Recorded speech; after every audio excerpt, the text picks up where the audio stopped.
I feel like I'm forgetting something. What am I forgetting? Well, I have the, let's see, live stream. Okay. Let me go here. Downloads. All right. I'm hoping this is right. So we're doing harmonic minor today. And I'll drop it in a second. You can see it here in a second. I'll just wait for a few people to start showing up. I can play a little bit while we go. I've got too many things open. Quit. Need that. Okay.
John?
I'm no shred monster.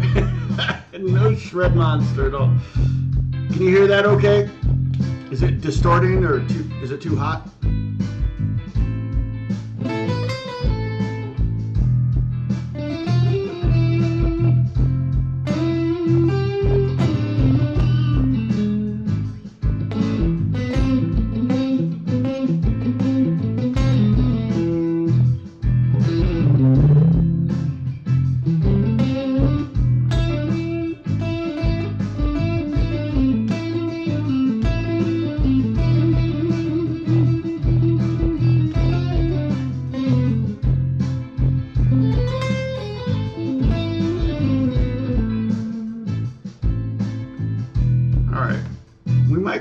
We might go a little deep into the weeds here. I don't know. I'm not sure exactly where I'm going to go with this lesson, but we're going to talk about the harmonic minor. And to know the harmonic minor, to understand the harmonic minor, you have to know the regular minor, or the Aeolian scale, if we're going to be specific. And the Aeolian scale is just A, B, C, D, E, F, G, A, okay? It's the sixth mode in the key of C. So if we're in the key of C, and we start on the sixth note, and play from there the C scale, A, B, C, D, E, F, G, A, then we get an A minor scale. And the harmonic minor, the only difference between a minor scale and a harmonic minor is that when we get to that seventh note, we raise it up. So it creates a leading tone. which we've all heard that scale 1,000 times, or that we've heard that mode used 1,000 times. But can you guys hear me okay?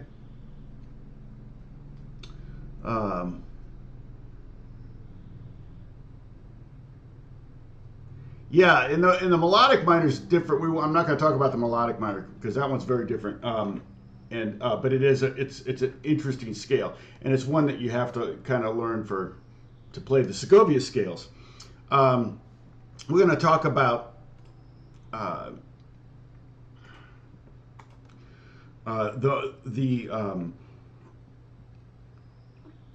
basically the basics of it. I'm going to show you. I'll have a diagram.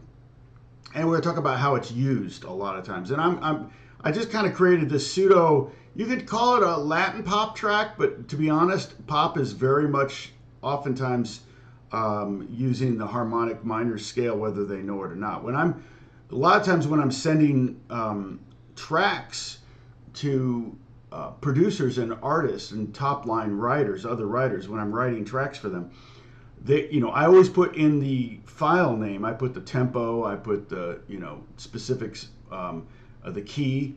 And if it's in A harmonic minor, I'll put, A harmonic minor in there. And because what they often do is they'll go in the studio and they'll turn on auto-tune to robot mode to write a melody. And they'll go ba ba ba, and it'll correct everything perfect. They're really more interested in kind of creating an emotion and a vibe, and then letting the auto-tune fix it. But it's difficult because a lot of times, like, the auto-tune will have a harmonic minor mode, but in the case of, like, if I were to do a progression, it was A minor to G to F to E. Like the Ventures song, right? Walk Don't Run.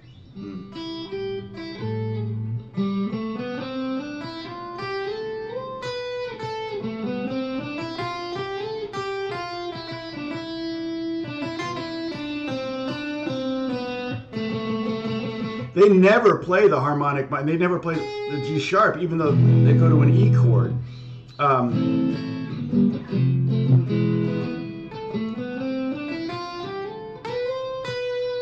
They kind of avoid it. They kind of avoid the G note whenever the E chord is playing. So you almost sometimes, and I was doing it earlier, you have to create kind of almost a hybrid scale. You combine the notes in A minor with A harmonic minor. So you end up getting this scale. Okay? And so you get G, G sharp, and A in this case, in the key of this. That way, you have the G in case you go to a C chord or a G chord, but you have the G sharp for when you get to that seventh or that 5 chord. Now, here's why harmonic minor was created. And I'm kind of jumping right into this lesson, aren't I? I should say some hellos. Hey, Menno, what's going on? What's the longest duration I have soloed? Live or on a record? I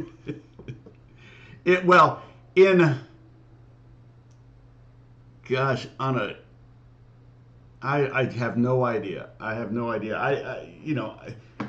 Some of those Apex Legends solos are pretty long. So, and it is hard. It's hard to, but live I've played in bebop bands where it's like you take 5 choruses and you could be soloing for 3 or 4 minutes. Really hard. I don't know. I don't think of myself as a great soloist. I can come up with a cool solo, I was just watching the Rick Beato video this morning of him talking about Guthrie Govan, and I've seen Guthrie live. I've met Guthrie. He is, his facility, his dexterity, his facility with his hands, phenomenal, and his ideas are nonstop. And he just plays through changes, just like a hot knife through butter. It's just so good. And the thing was that Beato mentioned, and I commented on the video, was that thinking is the enemy of flow was I think Vinnie Colaiuta quote. And Lukather told me a similar thing, and I put this on Beato's page. But Lukather told me when I met him for the first time and told him I moved out here to be like him, you know. And of course, 30 years had transpired since then. But he acted like he was telling me the day I arrived in LA. He's like, I'll tell you what Larry Carlton told me. He said, don't think, play. And I'm like, yeah, you know, I battle with that all the time. So part of, I think, learning scales and getting them up, down,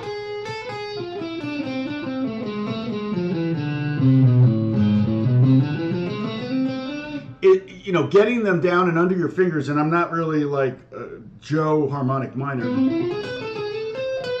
It's a very common scale for kind of like some metal music, particularly gothic metal is going to be very oftentimes in that vein. I think of Yngwie Malmsteen. Yngwie would play in a lot of harmonic minors because you're kind of imitating Bach or Mozart or that kind of thing. So it's a very common scale in that genre. So those guys can kind of think about it without, you know, can play without thinking. And that's what you want to try to get to that point where you have a scale down so much, you just forget everything and just start going for it. And that's so esoteric and it's so non-specific. I hate it. As a teacher, you want to be able to give people, oh, here's a secret bullet, or here's a scale you can use that will work this way. But ultimately, you do the scales just so that your fingers know where things are. It's kind of like playing tennis or playing basketball. You want to know where the boundaries are. It doesn't, you know, in tennis and basketball, in tennis you can go outside the boundaries, but the ball can't, or the ball can't bounce past the boundaries.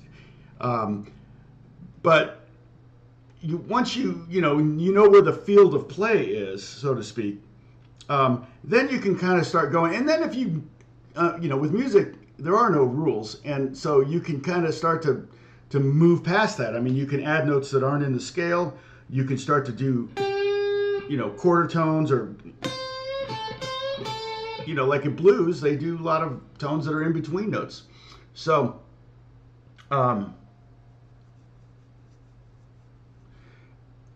the melodic scale change while descending.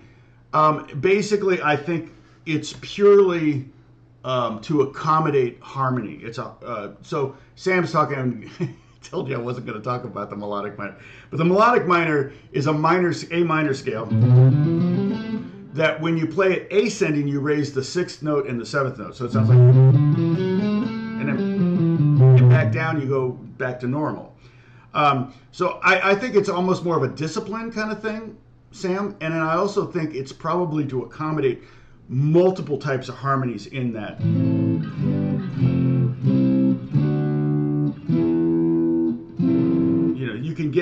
You can almost justify a lot of chords, a lot of neighboring chords and things like that. Like with the F sharp, you can play a D major. With a G sharp, you can play an E major, and you can play an F in it, and you can play a G in it. You can play an A minor in it. So there's a lot of tonalities and harmonies that work in the melodic minor. But why it's ascending, descending, I think it's almost more just for practice. You can totally play. There's no reason why you can't play a melodic minor, the same ascending as descending, but the way Andre Segovia did it with the what is it? Gosh, what's that? No, it's I'm sorry.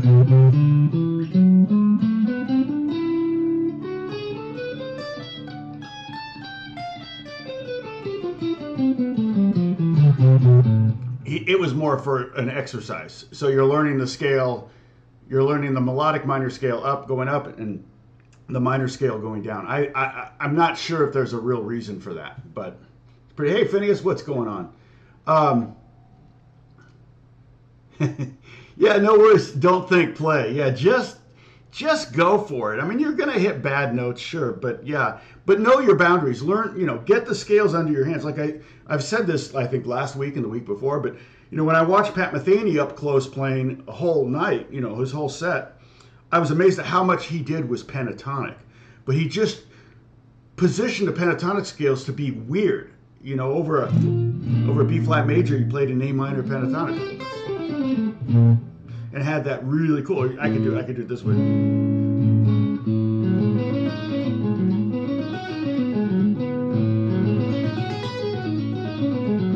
And if I move that pentatonic shape up and down the neck with an A in the bass, it's going to go in and out and in and out. It's pretty out there. Pretty in there. That's kind of weird.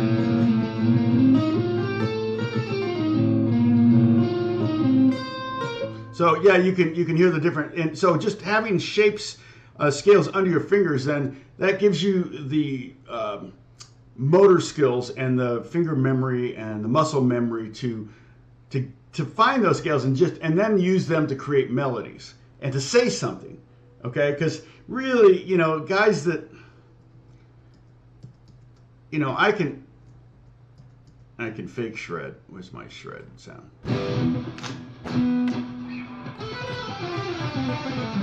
I'm not warmed up.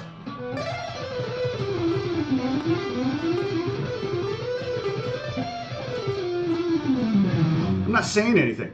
I'm just playing as stupid fast as I can, and it doesn't really speak, you know, you're not, it's just like rattling off random words and you're not really saying anything, in my opinion. So, I'm not a shredder. I wanted to be a shredder. I used to be I used to be faster than I am now. Part of it's age, part of it's just practice. I'm not practicing those things because I don't generally get paid to do that. Although it's funny because lately a lot with the Apex stuff, they often want solos, and they're like, oh yeah, we love it when you do like shredding solos. I'm like, okay. So even in that, when I'm shredding though, I do try to say something or try to make a point or develop an idea and kind of, you know, like Beethoven would, you know, take some kind of motif and then develop it. It makes it so much more interesting to me. You know, just playing scales up and down the fretboard is boring. It's good exercises, but you know. So let me drag in. I have the diagram here that I've been doing. Okay. And let me put it. I'm going to put it in the Discord right now. All right. And hopefully I didn't screw up and where's Discord? There we go. And I didn't put it in the wrong. Or make any mistakes on this, but if I did make a mistake, I'll notice it. Here we go. I'll notice it when I'm teaching the lesson right now. Sadly. All right, let's see. Okay, so it's up there if you want to grab it. If you want to print it up so you can have a hard copy. And then now it's here. I just got to make sure that okay. I'm going to throw it over here. You don't need to see my headstock. All right. I can center it a little bit in case your browser is cutting off some of the notes. All right. So now what I want you to do is just kind of glance at it. Like, don't think too much about it. The R's are the roots. Those are all A notes. So this is A harmonic minor. All right. So let me write a little text thing here that gives you the notes in it. So the A harmonic minor is basically A, B, C, D, E, F. And there's our first, same, so far we're identical to the A minor, and then we have G sharp. And I guess I can put A there. It's fine. Okay. Now, again, the reason they came up with this scale is because if you look at a typical, if you look at the minor scale and you harmonize it, oh, sorry, let me see. You got to put the, I want you to be able to see those. I'm going to forget that I put the coffee on the floor, but there it is. Okay. I'll move this over a little bit, make it a little smaller. If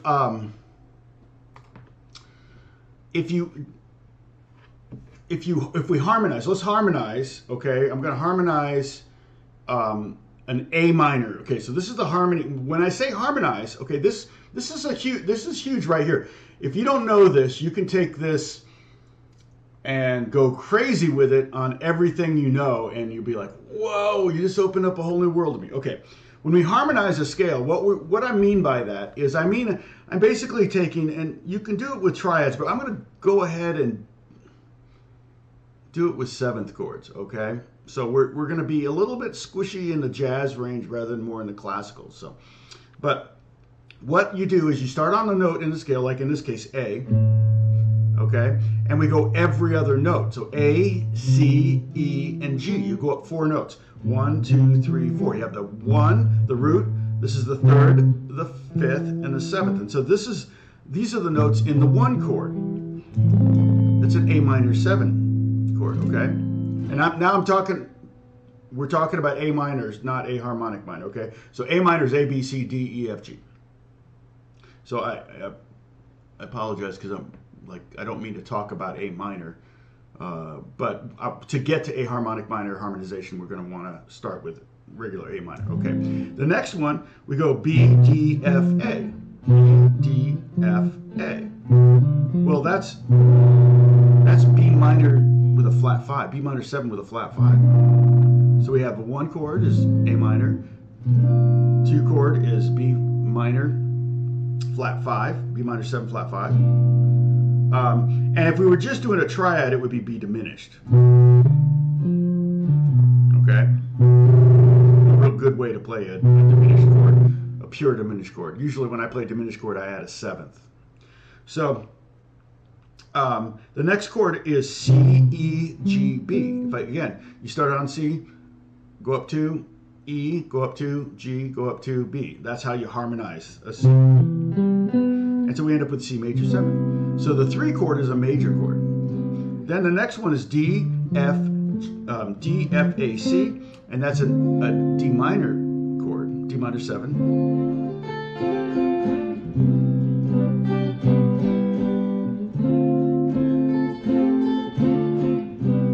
Right? Very sexy. All right. And then if we go to E, we go E, G, B, D.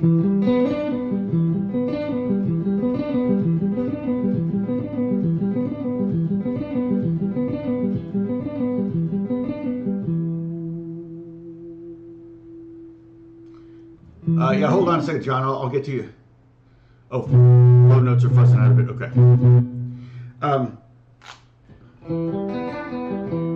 Okay, so E minor 7. Now this is key.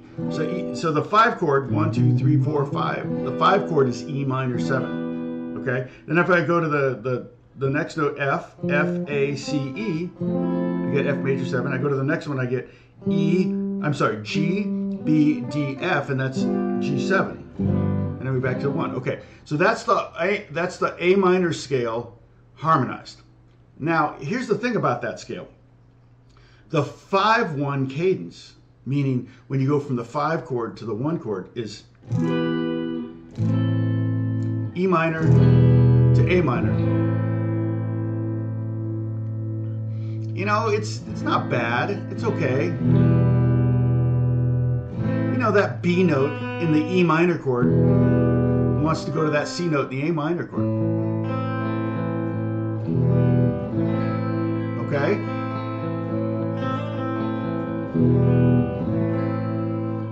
That's one leading tone, okay? But if we play E major, that's got 2 leading tones. It's got the B going to the E, B going to the C, and the G sharp going to the A. And a leading tone is a half step below a note you want to get to. So if I added a flat 5 to that, then that F wants to go down. So leading tones can go down too, don't get me wrong here. But so if I did this like E, where I go up and grab that F instead of an E here on the 4th string, that's a very flamenco thing to do. Go to A minor. Now you've got all sorts of leading going on. You've got this F going down to E, you've got the G going up to A, or G sharp going up to A, and you got the B going up to C. So check this out.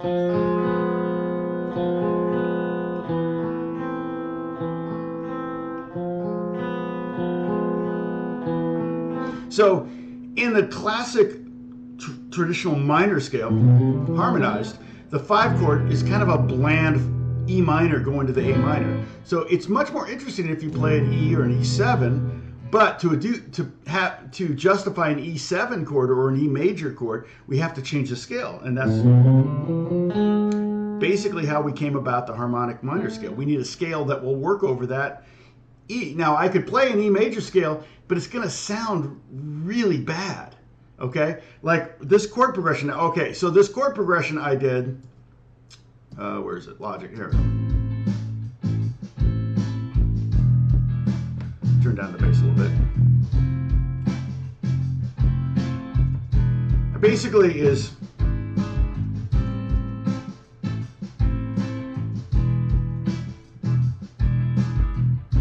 sorry, I'm trying to get my windows organized.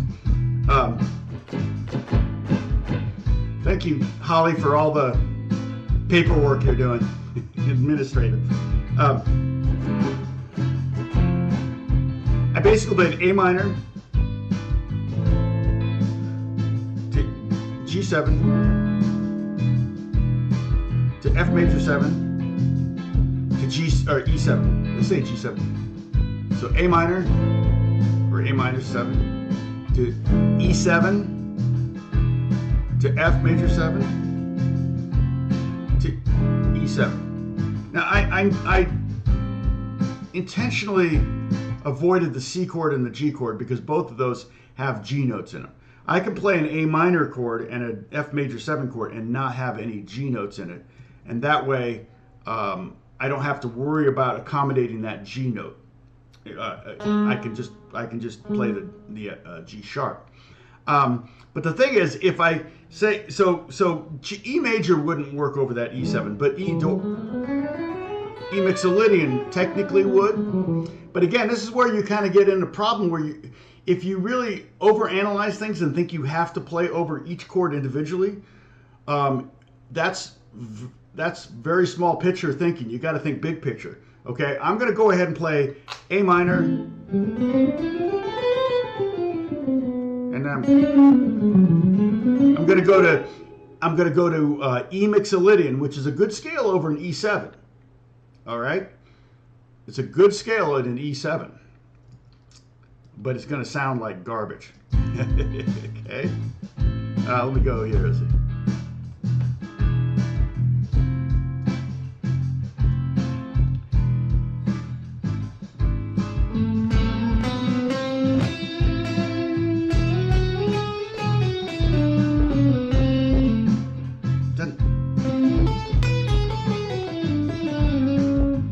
It's just not good.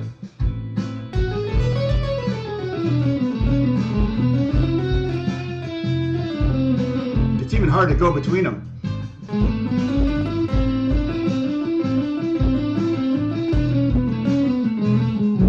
See, that doesn't work, right? Can you hear that?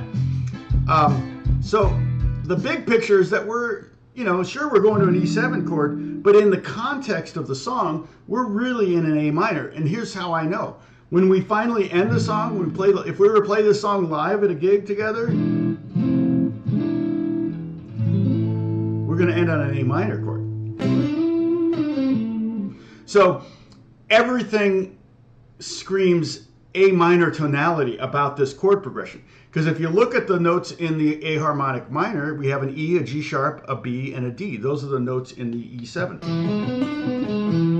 Now you can play those notes, but around those notes, you want to go ahead and play the A minor scale, which is actually really interesting because if you look at it, what I just played was an E triad and an F triad.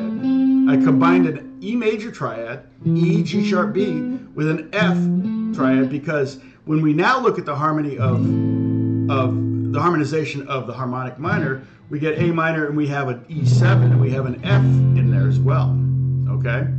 So you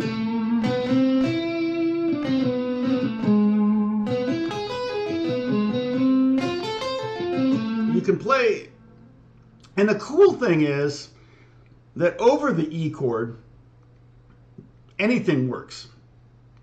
Over the A minor chord, pretty much anything works. Over the F chord, the G sharp is fine.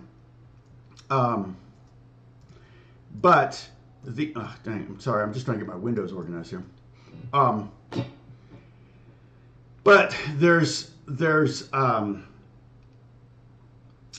something about that E chord that, you know, like I said, I can add that flat 9, I can add the sharp 5, and they all sound good.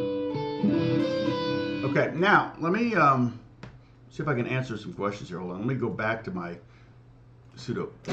No, that sound. Okay. All right, now. Oh, you know what I can do, Holly, is I can take that sound and I can EQ. I can roll off some of this bass.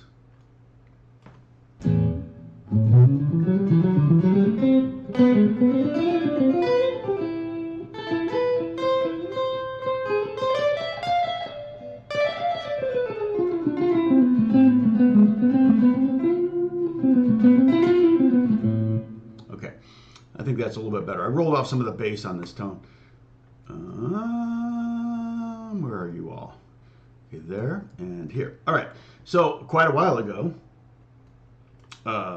John asked me here, John says, Tom, are you saying not to think so much about what exact notes to play, example chord tones, but rather play different notes within the scale forms to see what best expresses what you're trying to say?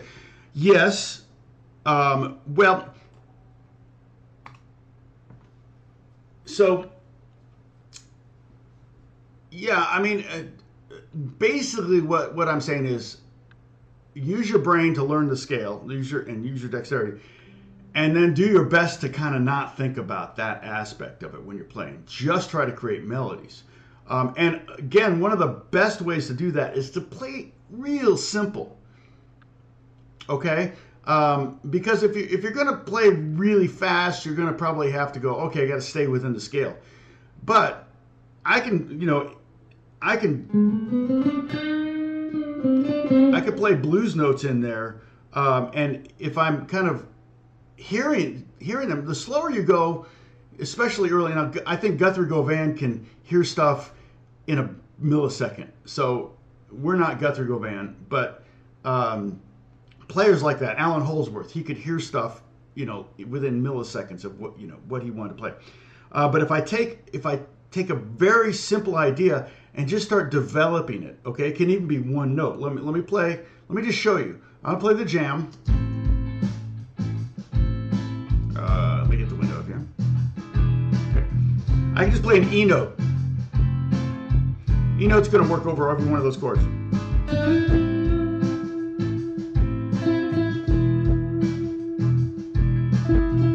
Now, I'm not having to think about what I'm playing over. I'm just listening to that note, how it's interacting.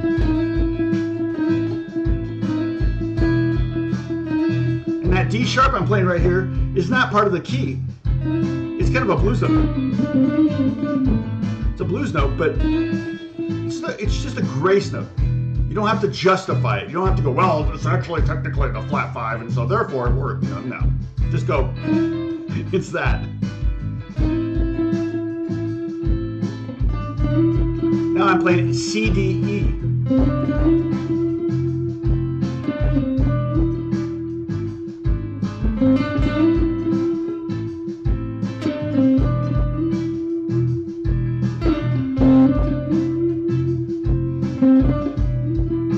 Now I'm going to go E, F.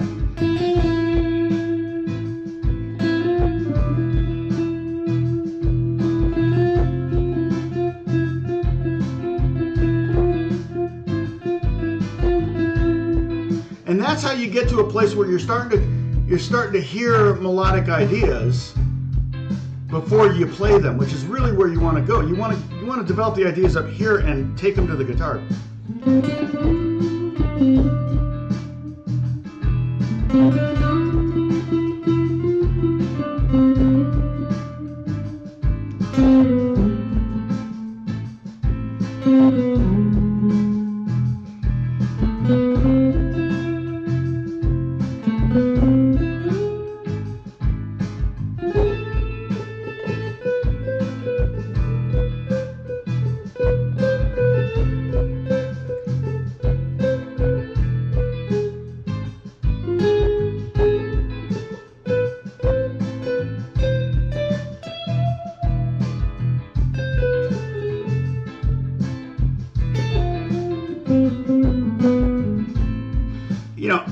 things start to show up as you play real simple, slowly, kind of over a chord progression. But don't worry about the individual chords so much unless we're talking about a bebop, like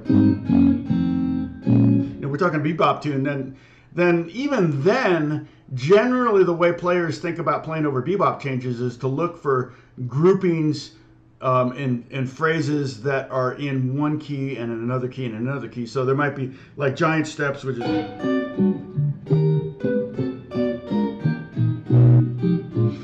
it bounces between B major to G major to E flat major. It's just jumping back and forth between those. But sometimes it's on B major for 4 beats, and sometimes it's 6 beats, and sometimes it's 2 beats, and sometimes it's 8 beats.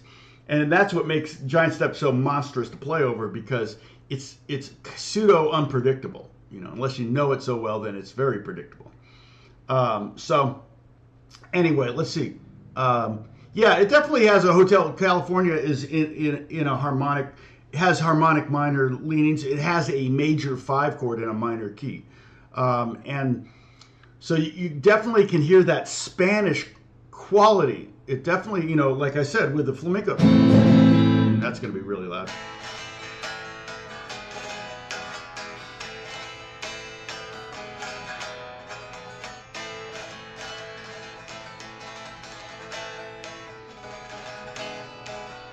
Pepper, what's going on? Let's see. All right. Oh yeah. Is he doing a Journey song, or is he talking about Journey in general? I haven't watched it yet, so I'm thinking about going to see him on Saturday. I figured I'll have a lot of friends there, like Tim Pierce and James Santiago will probably be there, and a lot of guitar players are going to be at that show. So the only problem is I got church, so I'm going to have to hightail it after worship and head downtown, which I never like going downtown.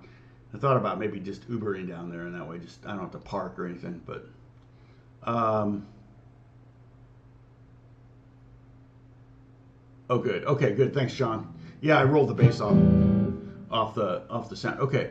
Were there any other questions? And Sam's going to like this stuff, because I'm going to. So remember, when we talk about modes, we talk about, like, for example, the modes of C. And you could do this with all 12 keys. But when we play a C scale, that's Ionian, C Ionian. If we start on D, doing the same notes, D, E, F, G, A, B, C, D, that's D Dorian. If I start on E, I get E Phrygian. If I start on F, I get F Lydian, right?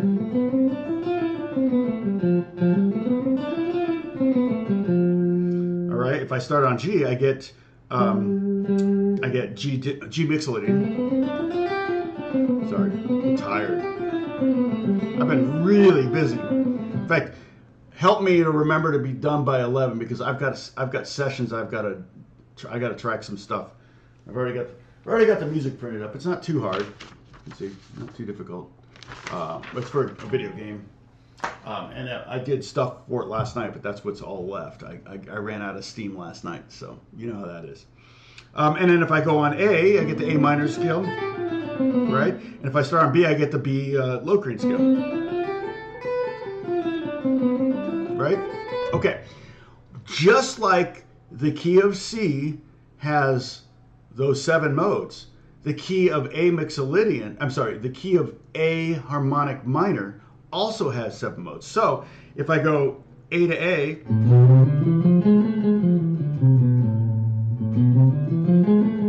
there's our A harmonic minor. If I go B to B, B to B, now they all have names. Okay, now with the modes in a diatonic modes, it's Aeolian, Dorian, Phrygian, Lydian, Mixolydian, Aeolian, and Locrian. And to the beginner, to the novice, that sounds like a foreign language, and it is. It's Greek, am I right? Is that right? Is it Greek, Max? I mean, Sam or John? But in the harmonic minor, I have it right here because I don't have them memorized. Okay, and there's lots of different names for these. They call them different things. So there's no one definitive for sure names of the modes of a harmonic minor. But listen to these. The harmonic minor is the one. Okay, that's easy enough. A harmonic minor. Then we have B Locrian natural 13. Ionian sharp 5, Dorian sharp 4, Mixolydian flat 9 and flat 13, Lydian sharp 9, and altered dominant diminished 7th. So now we're combining these Greek words with more information. So it's even more confusing, all right? And again, it's kind of one of those things where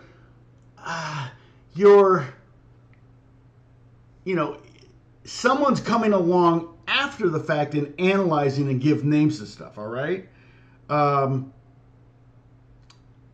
And that's part of what teaching and education is about. But it's always looking backwards. It's always looking back at what someone else did, analyzing it.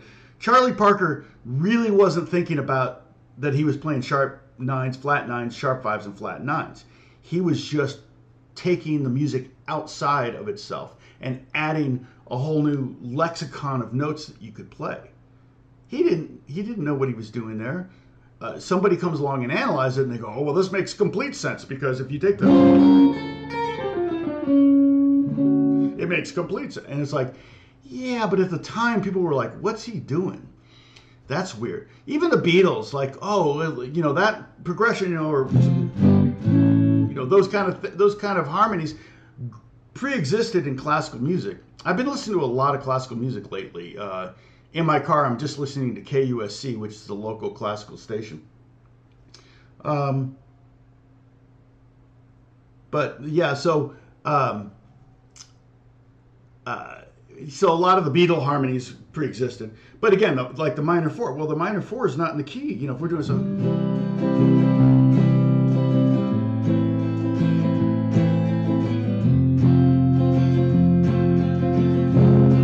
somebody came along and gave that a name so they could say, "Oh, well, of course that works because it's this harmonic blah blah blah," and so that's kind of what we're dealing with here when we're dealing with the modes of harmonic minor. All right, so I'm going to play them so we can hear them. I might be hearing some of these for the first time myself, but I do use one of them quite a bit, and I'm going to show it. It's not just the A harmonic minor. I use A harmonic minor. But I use one of them more, and we'll talk about that in a second. So A harmonic minor sounds like this. So it's, if you look down here, where am I pointing? Down here, okay? A, B, C, D, E, F, G sharp, A, okay? The next note is B, and that's a Locrian natural 13, okay? So it's a Locrian scale. It's very much like the B Locrian scale, but it has that G sharp.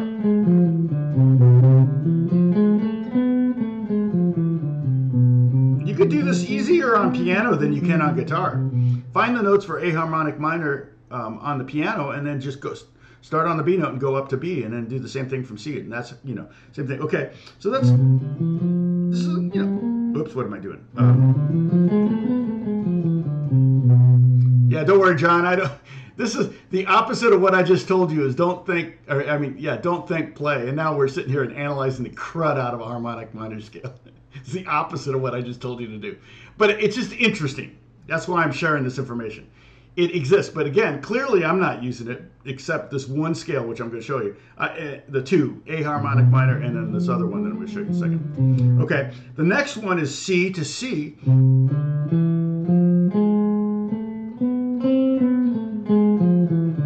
They're not very natural feeling for the most part either.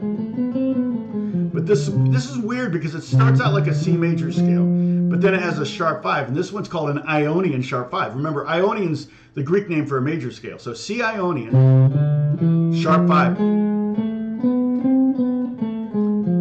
It has a very exotic sound. All of these scales will have an exotic sound. Okay, the next one is D, and this one is D Dorian, but with a sharp 4.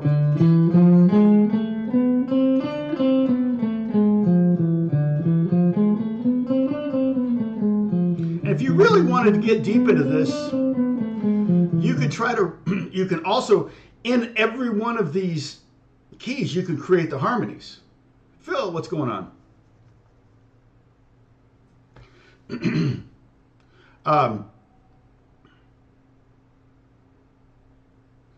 When I play, oh, you're trying to create new rules, huh?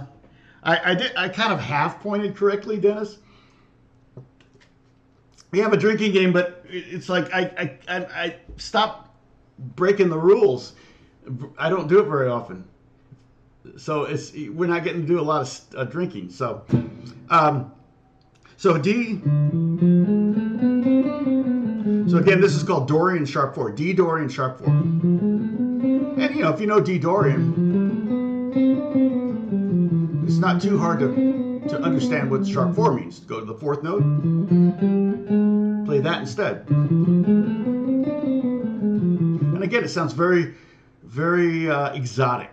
All right, the next one is this is the Mixolydian flat 9, flat 13. All right. So we have E, F, oh, G sharp, sorry, and then B, sorry, A, B, C, D, E.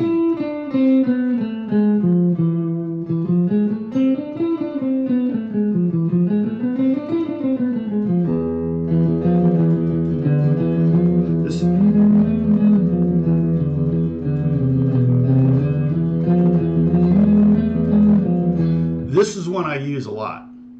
It's a really cool one, isn't it? Isn't that beautiful sounding? So I'm playing the low E string and I'm hitting the E string here. And again, remember I told you, if you want to really, really continue to absorb these scales so that you can learn them and get them under your fingers and get them in your head and then have them at your hand's beck and call, okay?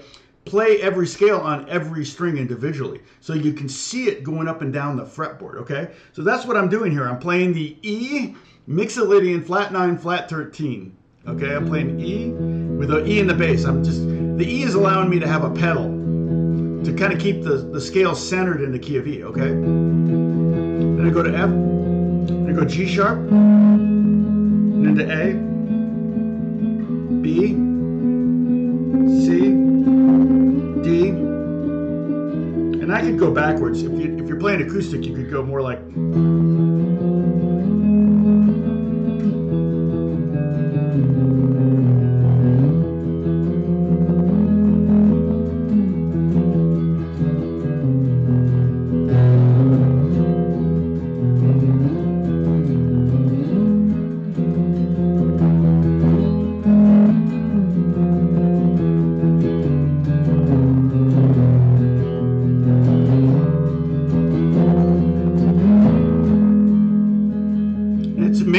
It's a major scale, but it's a Mixolydian, so it has a D, but it has a flat 9, it has a flat 6 or 13, which you can also think of as a sharp 5. Isn't that a cool scale? So I use that scale a lot when somebody says, "Oh, can you play oud on something?"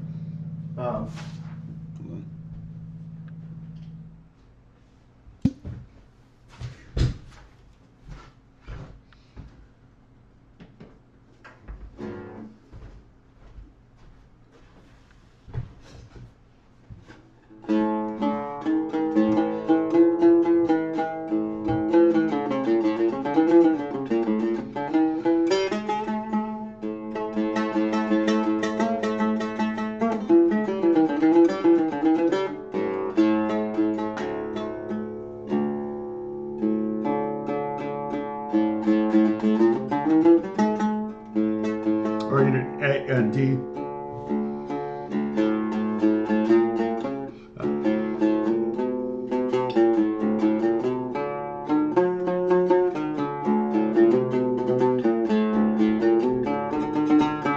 Hey Joseph, how you doing? I didn't see you, I was worried.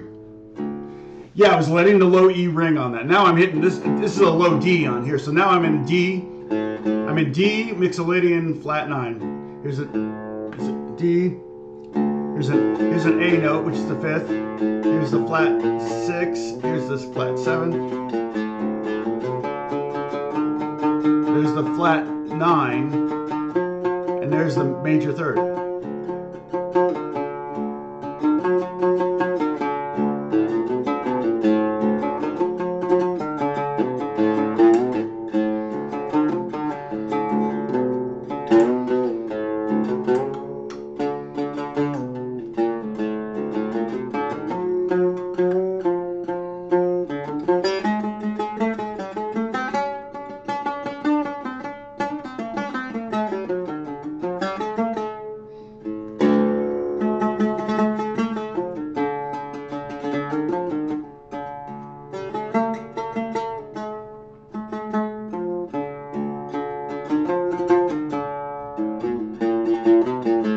I just love the sound. Thank you, Joseph, for the coffee.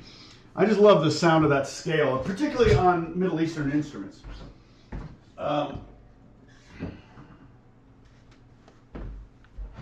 It's just such a dope scale for that kind of. So yeah, so that's the 5th mode of A. Well, that one wasn't, but E. The one I was playing with the E pedal tone.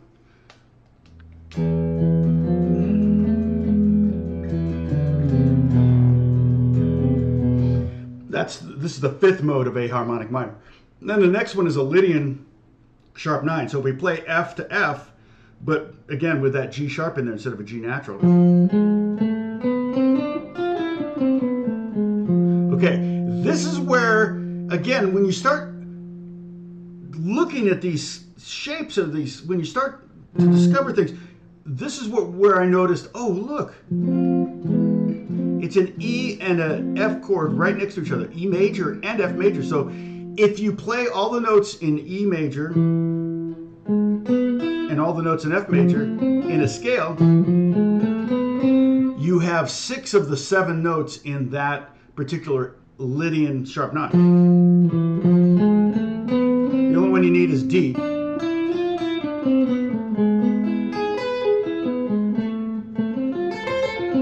So again, over the progression, I can kind of start to see things like that.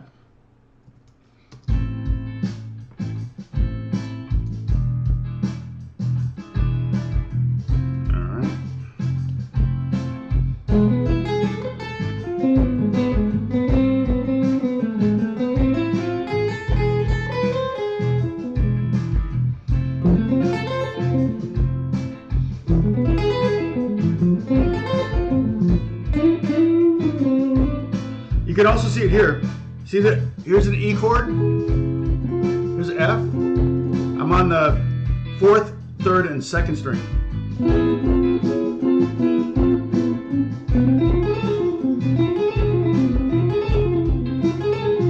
I'm playing all the notes in the E triad and the F triad. And I might add that G in there so I could even just go 1, 2, 4, 1, 2, 4.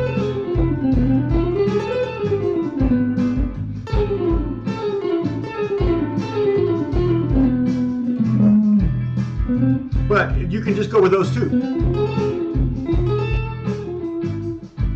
Yeah, probably that's almost more of a shreddy thing. So if I go.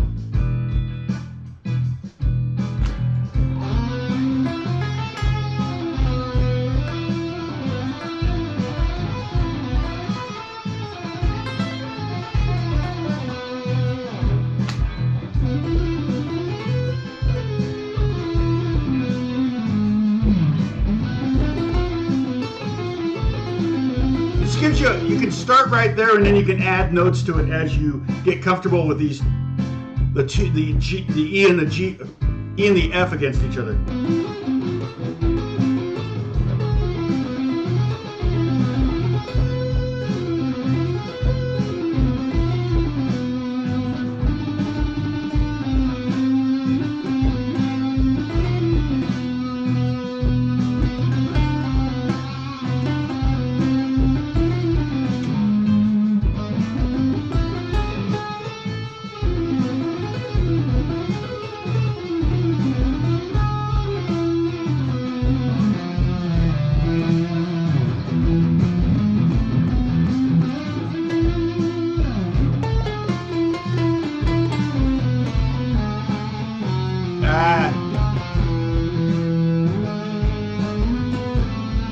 again, you want to learn, figure out these scales on every string individually. So if I start on the A note on the G string, I get this.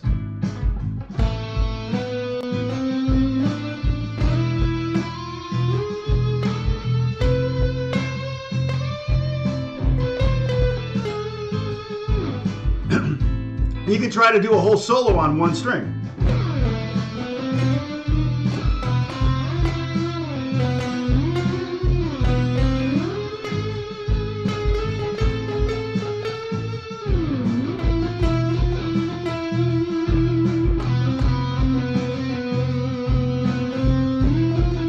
And that's another thing that's really nice about the scale is you have 3 semitones. You have 3 half steps.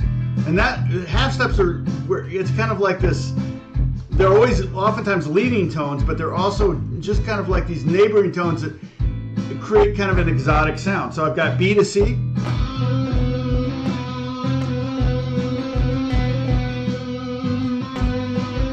E and F,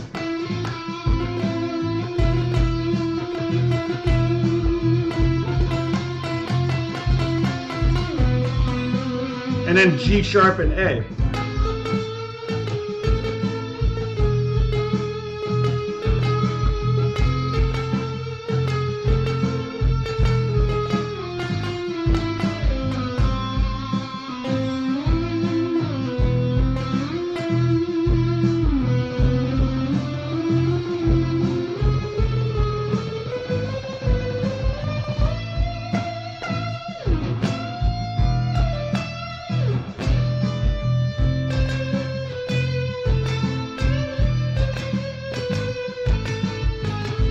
Again, I'm just creating melodies. It's much more interesting to play a melody than to shred. It's like, okay, I get it. You can play a lot of notes fast, but can you say something? Let's see. No, I can't say anything for the first time in my life.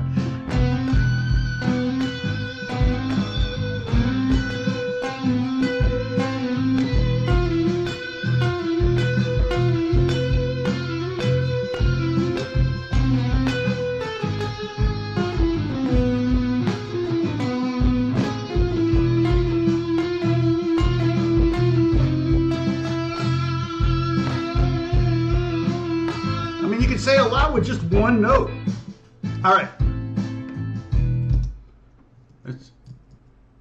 You can have the fast licks under your fingers, and then when you get to that end of your solo and you want to finish with a flurry, then it's not. You can finish, with a flurry. You can come up with some flurry, if you want. You can come up with some kind of finish if you want, and then play it a million times so that when you get to the gig and you want to play your flurry of notes that you've been practicing, you don't choke. Because if you really this is one of the problems with thinking and playing. When you think about it,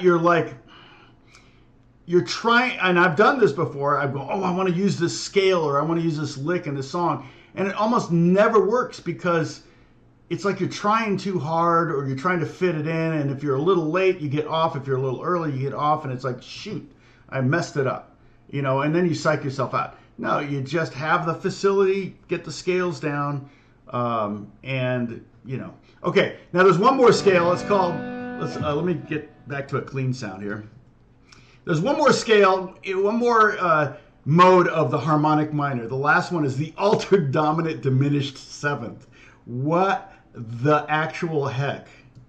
Oh wait, I meant to change sounds. Hold on. Let's go with the clean sound. All right. So the altered dominant. So that's the one that starts on the G sharp. All right. So we're actually starting G sharp. We're going to go G sharp, A, B, C, D, E, F, G sharp. So it's going to sound like this.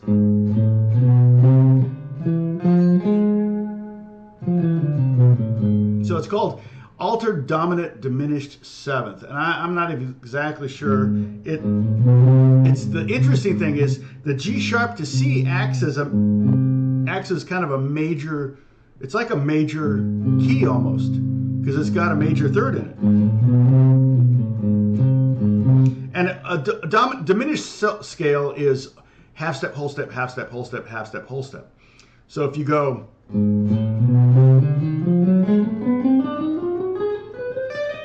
that's a diminished scale. I haven't really ever, I use it every, I don't really intentionally use it. And it's kind of those snippets of it in the harmonic minor scale. Obviously, because that's how we came up with this scale. So the altered dominant. So G sharp, A, B, C, D, E, F, G sharp.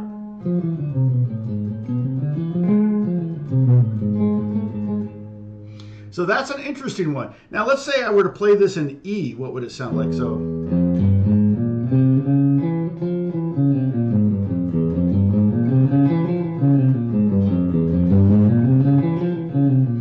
the E altered dominant diminished seventh would be, basically I'm thinking F minor, F harmonic minor, but I'm starting on E.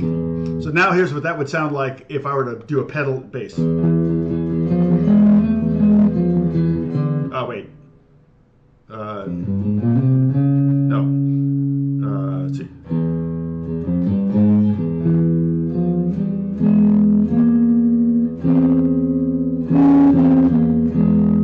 Yeah.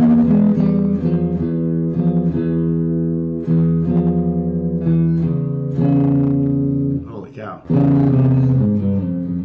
My brain isn't thinking.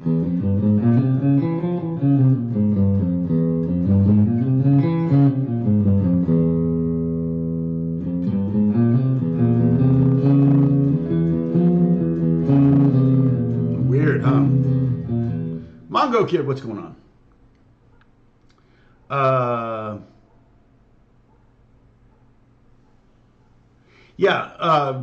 Discord is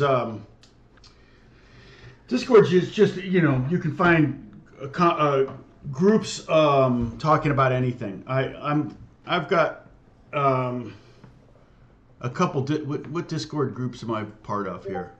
Let's see.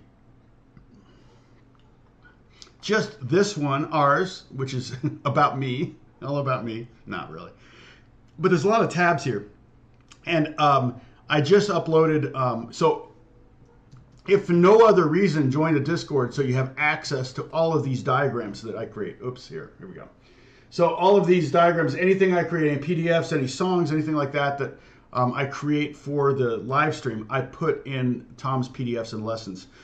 It's a tab in our Discord group. All right. So on the left-hand side, you'll see these hashtags, and those are the tags. So it's announcements. What's the announcement? I'm missing it. I'm not. Are you saying I'm live? Oh yeah. Holly's like, Tom's live. Thank you, Holly, for doing that. We probably get 3 or 4 viewers just by you doing that. Extra viewers, and I appreciate that. I'm really lame at that because usually the 10 minutes before I go live, I'm like, oh shoot, I got to do this, and I got to I forgot to create the track, and literally that's the 10 minutes. So promoting the live stream before I actually go live is last thing I'm going to do. Then we have introductions. We have general chit chat, questions for Tom. Sorry. Yeah, nothing new there. Oh, well, Pepper. Johnny Cash strumming. Get rhythm. Yes, Pepper. I actually was thinking about doing a video on Johnny Cash's favorite strumming groove. If I could nail it down to one strumming groove that he tends to go towards or lean towards, I could do it. And he's on my list. The only thing is I kept finding different ones. So I'm like, what, does he have a predominant strumming groove? Because that's what that series is about. It's kind of like, what's their favorite one? Their go-to strumming pattern. And I did Jack Johnson, which was really obvious. John Lennon, which I just kind of felt like was 6/8. And I did, who was the other one I did? Oh, Neil Young definitely has. Dun, dun, dun, dun, dun, dun, dun, dun, dun. He does that on a lot of songs. Your own stuff, you can post your own things up there. My PDFs things.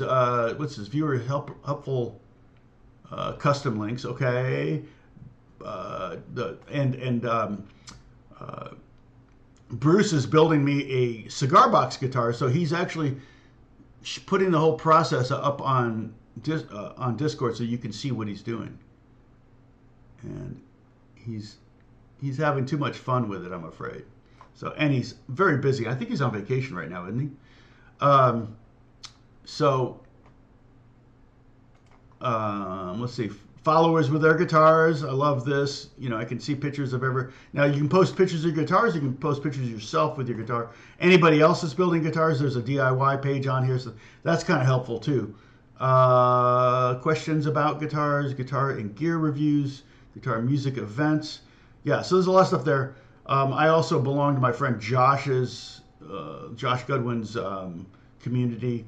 And then the only other one, well, no, Ritz King, which is, he does like reviews of Apex Legend music or something. So I joined that Discord. And then the other one is, it's lame, but it's, oh, that's helpful.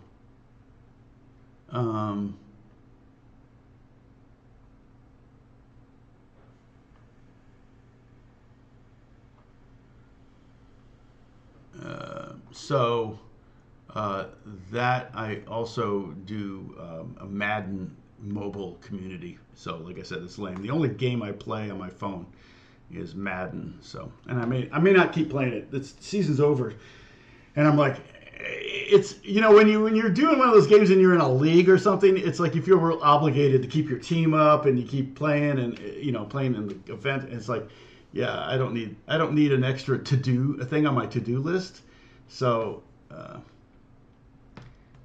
well, when it comes to the YouTube thing, I can't tell you how many times I have to set alarms to remind me. I can't tell you how many times I get to Monday morning. I go, "What's today?" And I'm like, "Oh, it's Monday. Oh my gosh," because my days kind of just all fold in together, and so. Especially if we do something weird, different on the weekend. You know, and Sundays are long days usually with early morning for church and then a couple services, and then the kids are over sometimes, or I'm working. Like yesterday, I was working from 7 till 10:30, 7 in the morning till 10:30 at night. So I'm wiped. I still got up really early this morning because I just woke up at like 6:15 or so. I was like, well, I'm awake. Okay, let's get coffee. So I got my coffee.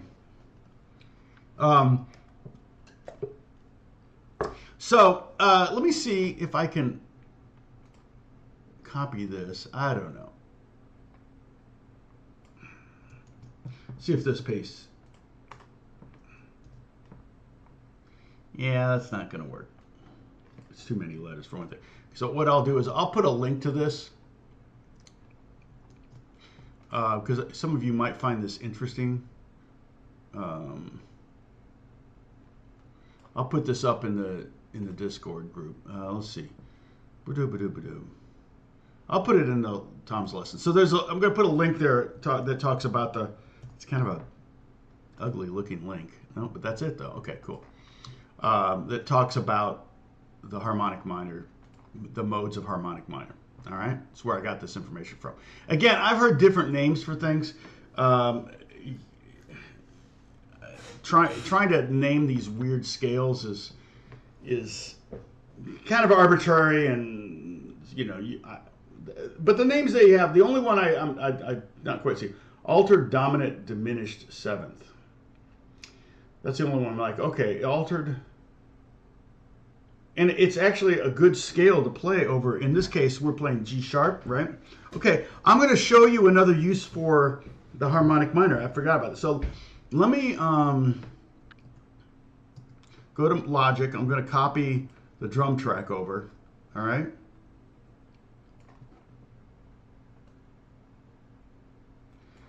Let's see, my piano chops are not great.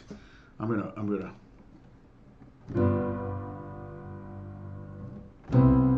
Okay, so.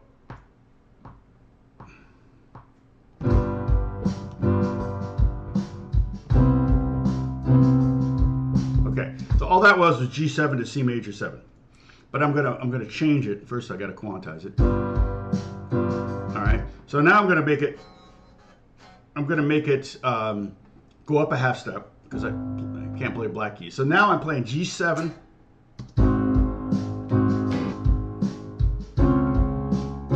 Okay, so let me get the clean sound.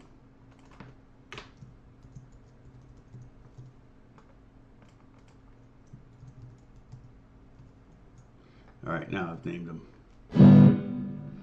All right.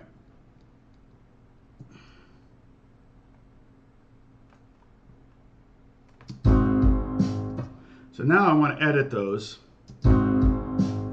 So that's a G7 to G.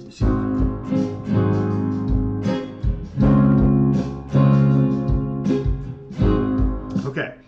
Now, so C major 7, C sharp major 7, we're in the key, when we're playing A minor, we're in the key of C, right? All right, so if we go up a half step, then we get C sharp major.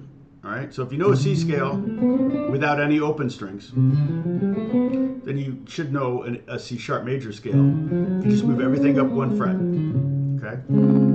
All right, but the G7, if we alter it, so if I, instead of having a root on top, I put a G sharp 7, instead of having a root on top, if I put a flat 9, which is an altered, the term altered is in there.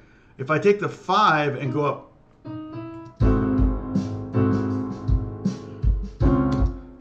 is that the 7th? Yeah.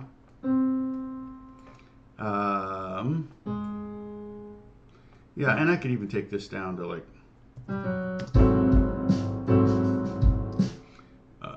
I could even go up.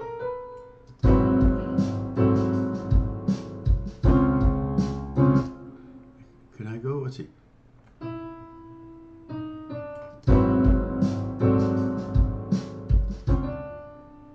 Okay.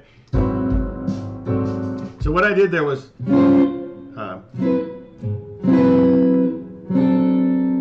basically what I did was, okay, let me talk about what I did before we listen to it. All right. So I took this G sharp 7, all right,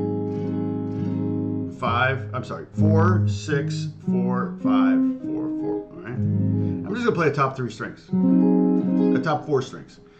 So I got 4, 5, 4, 4. That's a G7 chord. If I, this is the 5th. If I go up a half step with the 5th and I add the sharp 9, I get this. All right.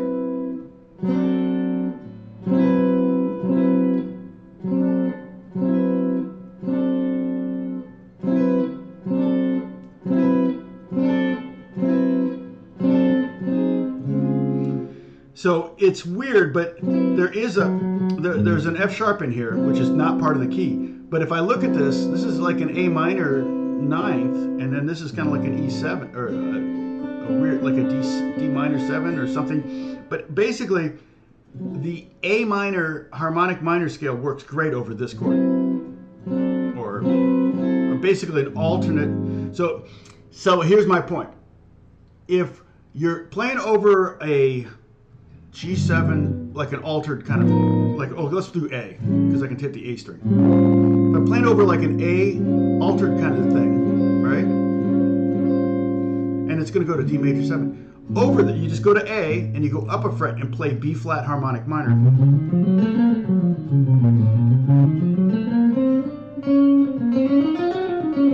And that works really well over this chord. Now keep in mind, when you get to the D chord, you're going to have to shift to D major.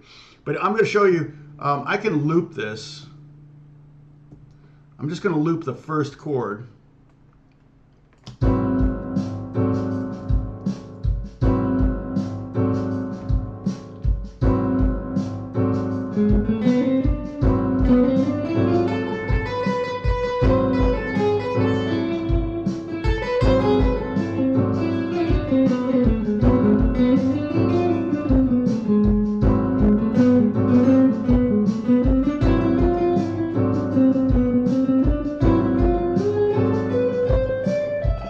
It works pretty good over that alternate thing. But then once it goes to the C, I'm going to have to C sharp.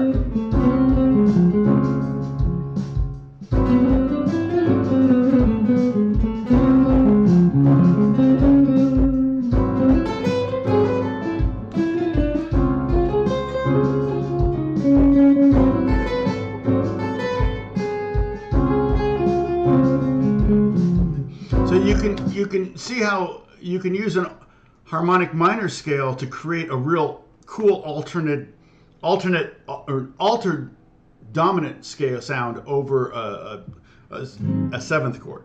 All right, you just go up a half step and play the harmonic minor scale. That is essentially, if you went ahead and thought of it as the seventh degree of the harmonic minor, it would be the G sharp alternate dominant diminished seventh scale. And I hate these names, but that's what it is. It's called there. So, all right. All right. Please support Tom's channel. Yes. I'm hoping, you know, Beth is back to work, so I'm kind of hoping that I can I can go to get back to creating some content. I've got some ideas I'm throwing around, so we'll see if I can make it happen. Dennis says party time. Everybody go crazy. Woo! Let's see. Coffee.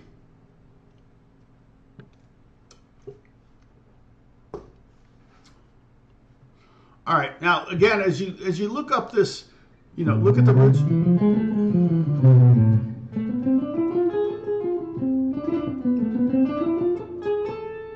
You know.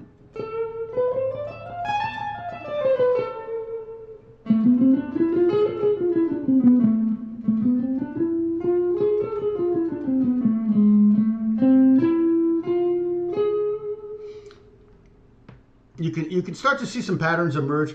Like I said, look at, if you look at the 12th fret, you can see the E triad and the F triad right there.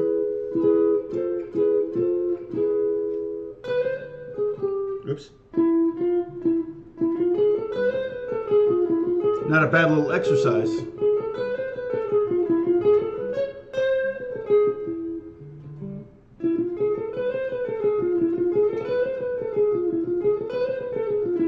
No worries, Holly. Thanks for helping out so much.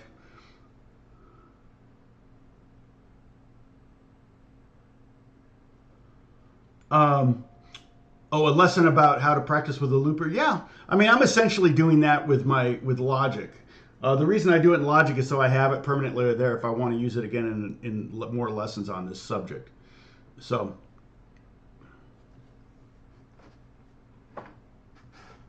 have a great week, Holly. Stay cool. Stay cool. It's warm today, right? What do we got? I usually turn up the AC pretty high. Oh, it's not going to be as high as they said it was. Okay, they've already lowered the high today. It got down to 68, which is nice. It allows the house to get cool. Yeah, I'm supposed to hit 100 tomorrow, but we'll see. It was supposed to hit 102 today, but they've already lowered it to 99. I went for a walk. When I went to get my coffee, I was like, oh, it's actually really nice out. So, Kiefer Sutherland, what's going on? You're an early learner. Is learning scales essential before learning songs? No, not at all. No. In fact, one of the best things you can do is to learn songs.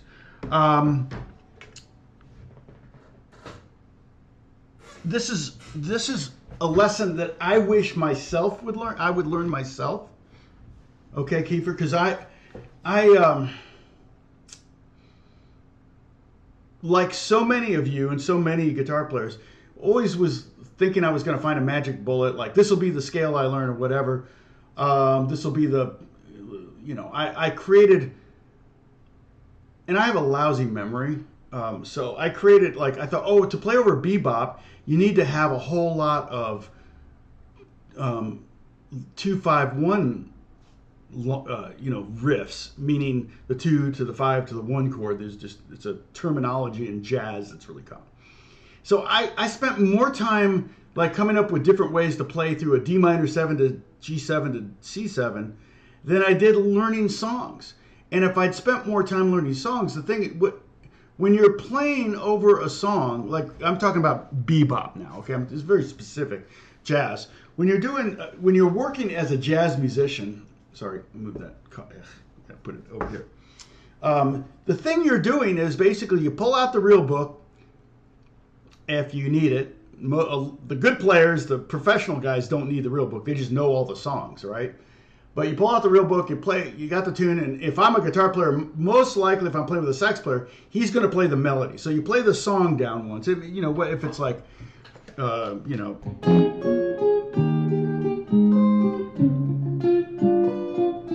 all the things you are, for example, you know, and so I'm playing the chords, and the sax player going ba ba ba ba ba ba ba. Okay, then it's your turn to solo over that. Now, how do you solo over that?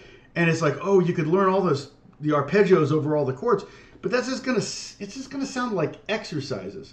And if I had concentrated on learning melodies, then what you do is you kind of do what Beethoven did with Beethoven's Ninth. Bum bum bum bum bum bum bum bum bum bum bum bum bum bum bum. He created a theme, a very simple theme, and he did variations on it. And so when you're playing over a jazz tune, probably the best place to start when you're beginning is to play the melody as your solo, and then do another lap around and play the melody with embellishments. You know, maybe do the same embellishment on every melodic phrase, so that it's, again, you're doing a theme. You created a theme and you're milking it, and then do a different embellishment on the second, whatever, things like that. So same thing's true with like learning how, you know, learning songs. Like if, oh, I want to learn a Neil Young song, or I want to learn a Beatles song, or whatever. You know, you learn Blackbird. You don't realize how much you're learning when you learn Blackbird. First off, you're learning some finger picking stuff. You're learning like harmony, whether you know it or not. You're seeing it up and down the fretboard. Blackbird's a great song for learning your fretboard in a lot of ways. So then, you know, when it comes time to write a song, you've got that to pull from, and you can use the harmonies that you got from Blackbird or whatever. But the other thing about learning songs like Blackbird is that it's fun to play. It's not really fun. Nobody wants to hear you play scales. And so here I am teaching a lesson on scales, the harmonic minor scale, and telling you that that's not necessarily the thing. Now, we're talking about harmony, because within the context of the harmonic minor scale, we have all these different harmonies. Sorry, I got to pull up my piano.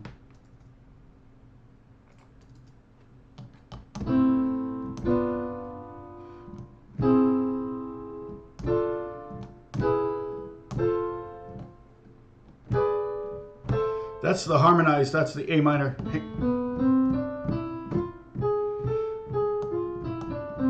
The A harmonic minor scale harmonized. Okay, so those harmonies come in real handy when you're wanting to write songs.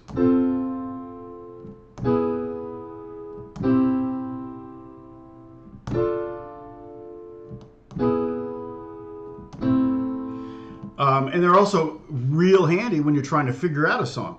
One of the good things about music theory is that you can use it to help you figure out songs faster. So I'll give you the perfect example. This is the perfect example. Most songs are in one key, particularly pop songs. They're in a key.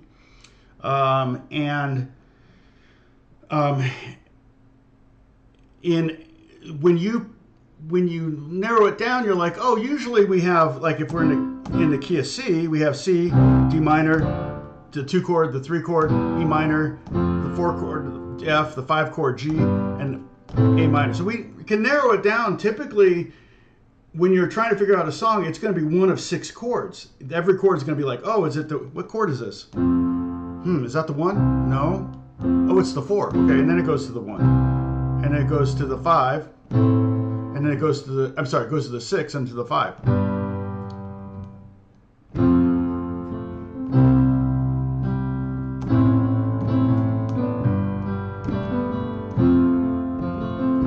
Okay, and so if you look at all the possible major and minor triads you have in Western music, you have C major, C minor, C sharp major, C sharp minor, D major, D minor. Well, when you count them all up, it's 24, all right? But if you know the key of the song, if I know the song's in the key of C, then I can eliminate 75% of those chords. I could say, well, probably this is going to be it's either going to be the 1, 2, 3, 4, 5, or 6 chord, and that's C, D minor, E minor, F, G, or A minor. And so you can really speed up how fast it is to find that next chord in the song when you're trying to figure out a song with your ear, which is really good to do. You could pull up the tab, you could pull up a chart for it. I would recommend try to figure it out by ear first. And then if you get really stumped, like, what the heck chord is this? Then pull it up. And I've done that. Sometimes, you know, songs may go, you know, it may be diatonic, but then it made you go to some weird, you know, like what's that chord? That's not in the key, and it's like, oh man, you tried everything and you can't find it. Well, then you can pull up that, but when you're trying to figure out by ear, you're actually learning 3 or 4 or 5 different things at the same time. But if you just pull up the sheet music on the internet, you're really only learning one thing, and that's like, oh, it's an F sharp minor chord. Oh, well, that explains it. Okay. But if you spend time trying to find it, all of that process, you're learning something every time you get a chord wrong, and you get the right, when you finally find the right chord, there's a lot being learned there. So yeah, I think learning songs is a really good, much more important than learning scales. However, I always say the most important, if you're an electric guitar player, learn your fretboard. If you're an acoustic guitar player, get a bunch of strums down. You know, learn a bunch of different strumming grooves. Listen to drummers, imitate drummers, that kind of thing. Those are my number one thing for electric players. And it's not like the only thing, obviously. And I got too much light. It's amazing how much light this window puts out. It's still a lot of light. I wonder if there's a way I can adjust this camera. I just bought it and I plugged it in and it worked. So I probably got too much light there, so what I need to do is aim that light at the ceiling, but sorry about that. Let's see. Nice, upper 70s, great. Low 80s for highs, nice. Some rain, dying out but sunny. La Jolla, yeah. The great thing about living at the beach, Jack lives in Redondo Beach, my other son, and it's almost always like 68 there or something, 70 degrees, 75 is the high. So, oh, okay. Well,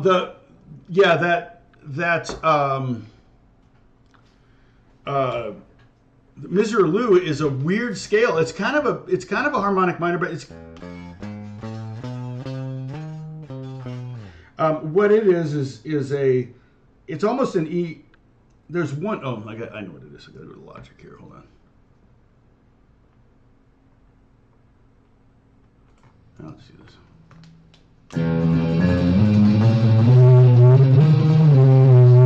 Right? It's that scale. Sorry, there's a lot of bottom end there. That's the only note there. That D sharp is the only note that's out of this key. But if I look at every other note in that, it's it's E, F, G sharp, A, B, C, D sharp.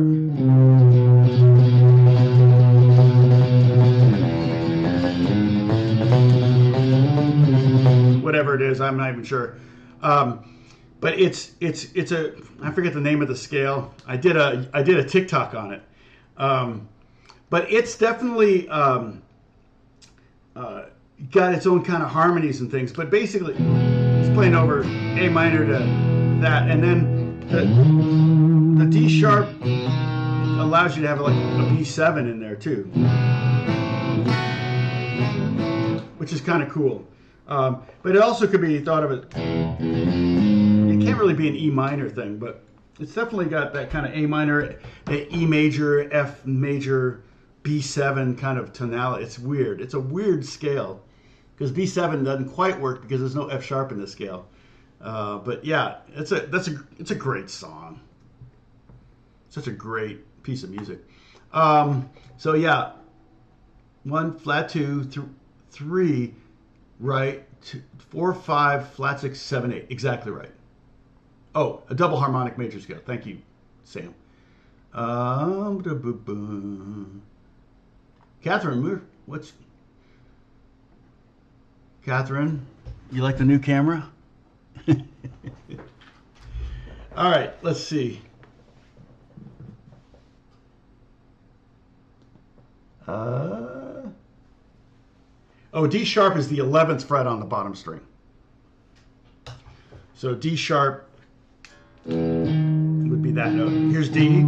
So sharp means go up a fret, flat means go down a fret. So we have E, F, G sharp, because here's G, G sharp, A, B, C, D sharp. And this is what I mean by learning the fretboard. If you learn the fretboard, E, F, G, A, B, and like probably the best way to do it is to maybe get some note cards and write down every letter possible letter. So write down E, F, F sharp, and on a separate card write G flat. Write G on a card, G sharp, write A flat, A sharp, B flat, and so on and so forth. And then you just mix them up, like shuffle a deck of cards and pull them out randomly. If it says C, then what you do is you find a C on every string. So you go here, here, here, here, here, and here.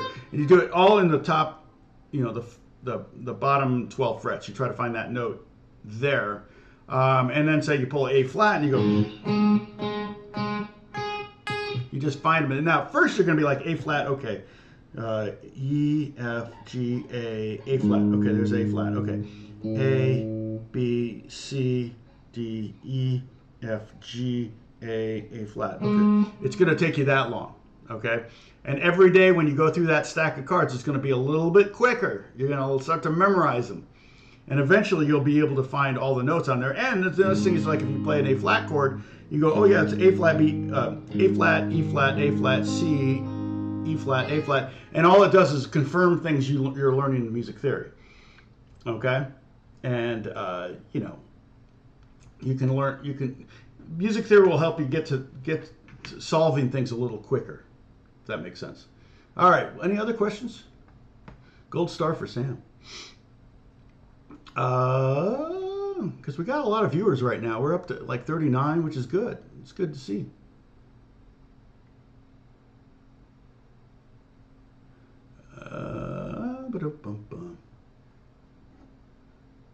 And again, Joseph, thank you for the love, for buying me coffee.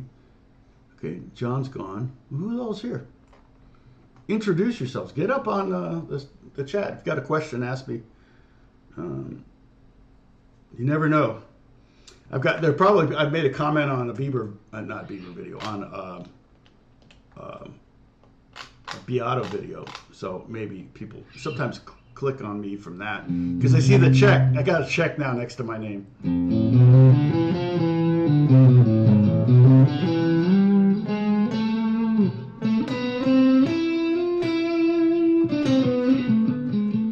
So I can do a little bit more playing over this. I don't know if that scares people away or brings listeners, but just maybe play and talk about it at the same time. Again, start with a simple idea. It's A minor, chord progression, A minor, E7, F, actually played F major 7, and then the E. That F to E thing you can really...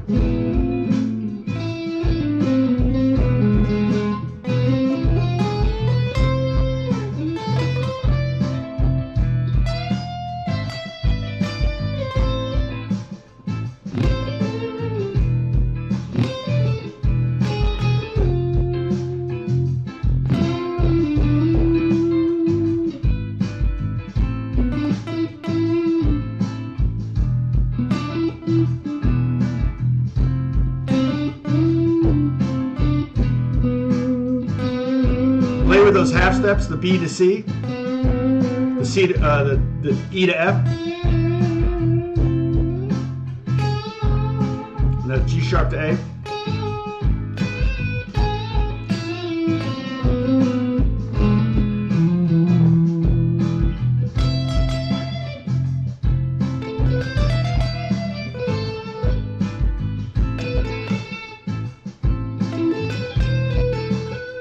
Remember, you can practice going up and down. Yeah, I should bounce this track, right, and put it up on the Discord or something so you can jam along with it. I can actually, I can make a video of this and post it. So yeah, I'll do like 10 minutes of this and then post it.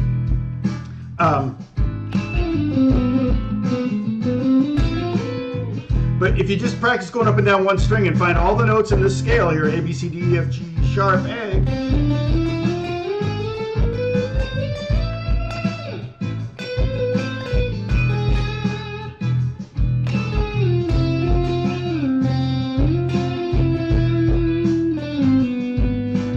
E string.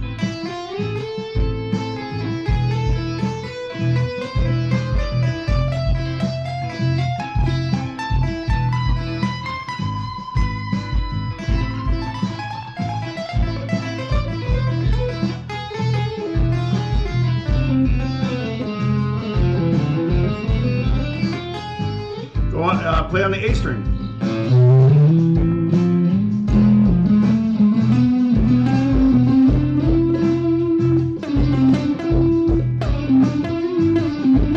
You'll start to see patterns. You'll see the scale unfold up and down the fretboard as you play those scales.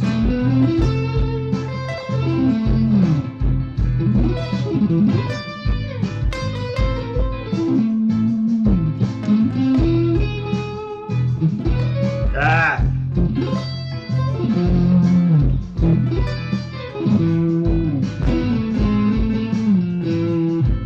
You'll start to see the shapes unfolding from that. So, yeah, it's very Santana. He played a lot of songs in harmonic minor. Now the problem is, I'll probably upload this. I'll do this. Let's see, I can go ahead and do it right now. But I want to make it like 10 minutes long. So, and I'll probably do a better mix, but let's see.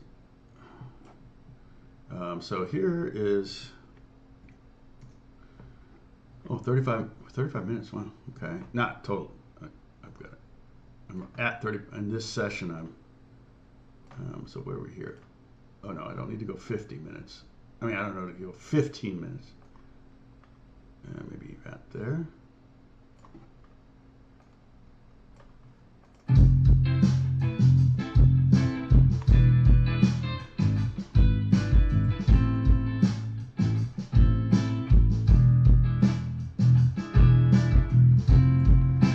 Okay, so then what I do is I just go here. Okay, that's about 12 minutes. It's exactly 12 minutes. It's funny. Let's see.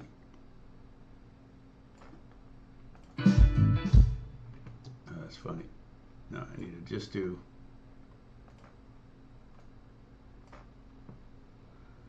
I'm just going to create a crash, I think. We'll see.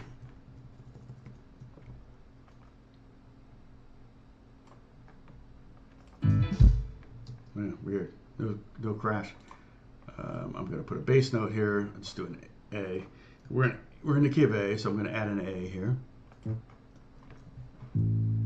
I'm going to make it a long A. Let it ring out, right?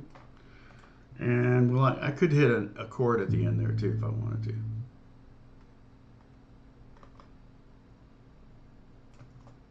So let me just hit a chord. So I have a chord at the end. And I'll just do like do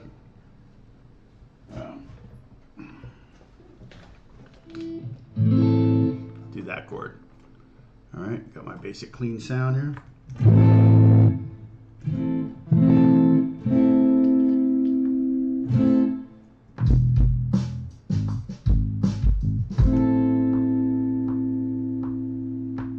Just let it ring out.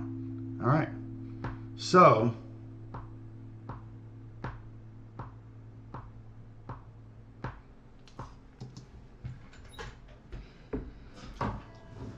basic jam track that I can, again, probably what's going to happen as soon as I upload this, YouTube's going to flag it as being copyright infringement, which drives me crazy. I'm going to need to do a count off. All right, let me do that. Boom, boom, boom. We do just a rim shot.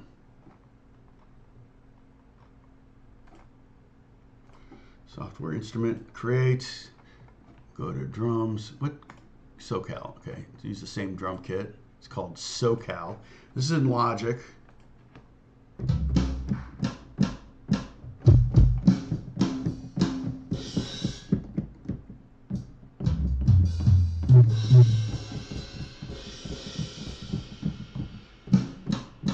That's a rim shot, I guess. We do 2 bars. 1, 2.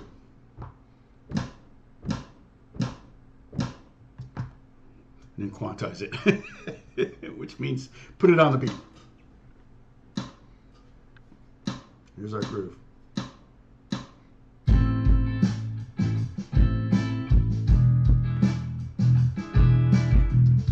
Yeah, and that'll work for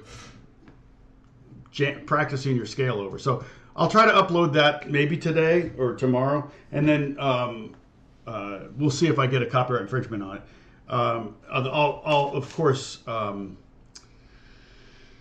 protest it and win, like I always do, and then but it'll take 30 days for me to be able to make it public. So by then we will have totally forgotten everything I've talked about with this lesson. You know what? I'm going to move this light. Hold on.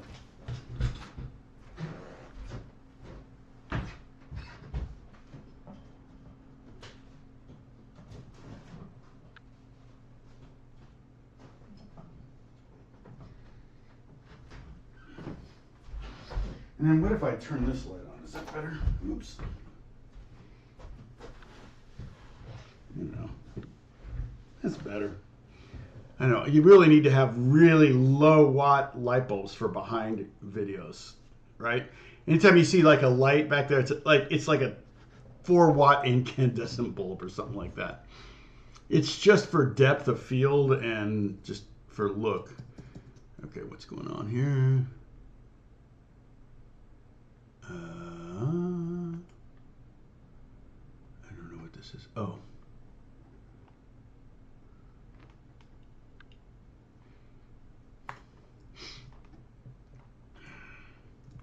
All right. It's still really feels really washed out.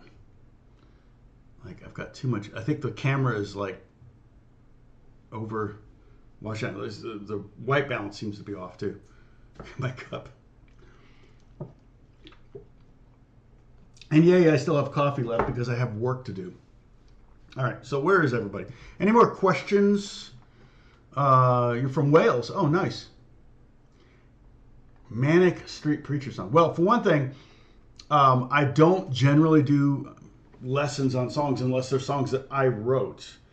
And so because you can't monetize them. If you teach a lesson, you know, I mean, I occasionally kind of do pseudo lessons, but I know that generally the fair use law doesn't apply to YouTube because technically we're broadcasting. Fair use applies to me teaching in a classroom or a private student. I can teach I can teach any song I want, but in the context of YouTube, you're technically broadcasting, so it's not allowed. Harmonic minor is 1, 2, flat 3. Yes, exactly. See, good job.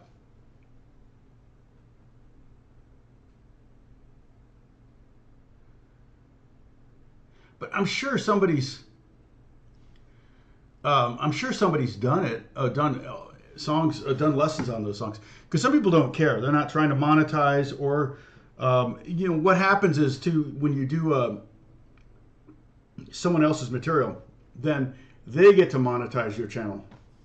And what happens in those situations is they put up 1 million ads in your video, and it's like, no, that's not what I wanted. Excuse me. Speaking of, let me go to, I haven't been paying attention to this. I want to make sure that YouTube isn't going crazy with, they probably are, but let me just see. On monetization, are they throwing in 1 million? Here we go. Manage mid-rolls. Oh gosh, darn it. Okay. So people aren't going to watch videos if there's 1 million breaks in it. And it's like, I have to go through and delete all the ads that they put in, and I'll put in one like every 30 minutes. But, oops, no, delete. So I apologize. Gosh, save. So I don't know how long it's been since I've done this, but if I keep going back to videos, so last week's video had 1 million ads in it. Let's see, 2 weeks ago, manage mid-rolls. Look at them all. Jeez, why are they putting so many? It's like, there's got to be a way for me to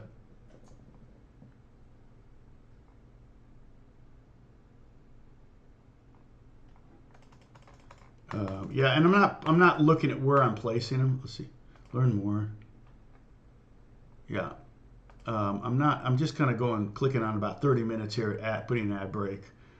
30 minutes later, putting another ad break. You know, every 30 minutes isn't too much to ask, but every 5 minutes, that's insane. So let's see. Again, I apologize. No wonder people aren't watching these videos after I post them. It's like, it's training people not to watch my videos, which is really ridiculous. Okay, add an ad break here. Add one here. I went long that day, whatever that was. And I choose the non-skippable ones because they're shorter, but they also pay. The skippable ones, if you skip them, I don't think you get anything for it. You know, you don't get any money. So, man. Oh, good. Okay. So here's this one here. There's just one ad break. I'll do another one. Another one. Continue, save. Okay. So that's good. That was a month ago. So maybe let's see, this one.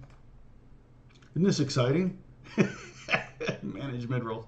Yeah, okay, good. This is this one there. So I'll put one in here. You know, I'd like to keep doing this, you know, and trust me, you know, part of being professional anything or business anything, doing a bit, you know, having a business, and this is my business, playing music. Part of the thing is how do you make a living at it, and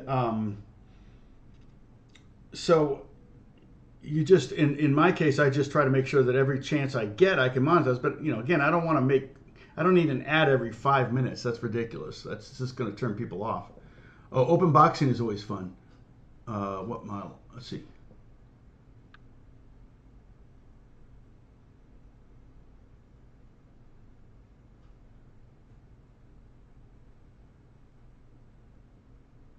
Glitter Rondo. How do I break walls when practicing? Oh, didn't see that. Sorry, I totally missed that. How far back was that? Oh, there you are. Okay, that's a phenomenal question, and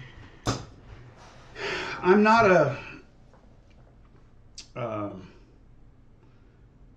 you know, when I taught private lessons, I found that the students that tended to break, you know, kept getting better, were the ones that had things that they had to play for. Okay, so in other words, I think if you're not glitter, if you're not in a band, or if you can get into a band, it doesn't even have to be a band. It can be a playing group. I mean, like, you can get together with one other guitar player. One of the fastest ways I got better at reading was I started doing this. Two friends of mine, one was a piano player and the other was a guitar player. And guitar players are very competitive with each other, right? We just, especially here in LA, it's like, wait, he can do that, I got to learn how to do that, right? And sight reading is in my business. Like, as soon as I'm done here, I've got to do some chart. You know, I've been reading all day, yesterday, all day. You know, that's one of the skills I bring that a lot of guitar players can't read, so they can't do the jobs that I'm doing. And so one of the ways I got better at reading quick was I was doing a weekly we called it the Sight Reading Academy, and my friend, the piano player, he would open up a book of sight reading, single note stuff, and we would sit down with a metronome and we would try to read it. And I was a better reader than the other guitar player, but it was like learning to look ahead and everything, and having that every week. I would practice just to go to that, so that I wouldn't, because oftentimes Roger was the piano player. He could read a lot better than Nils or I, and so Roger, I would want to, I don't want Roger to have to slow down the tempo or stop and we have to start over again. So I worked on my reading in between those times, and I made the biggest strides in my sight reading came in that year that we did that, where we were getting together. I don't remember if it was every Wednesday morning or Tuesday morning or whatever it was, but I didn't have a whole lot going on, and I didn't have students until the afternoon, so my mornings were fairly free, so I would practice in the morning. So that was one of the things. Another thing is, if you're playing in a band and learning songs, whether it's original songs or in cover bands, when you have to sit down and figure out, like back in the day when I was doing cover bands, it was like Toto 4. I had to learn the solo to Rosanna.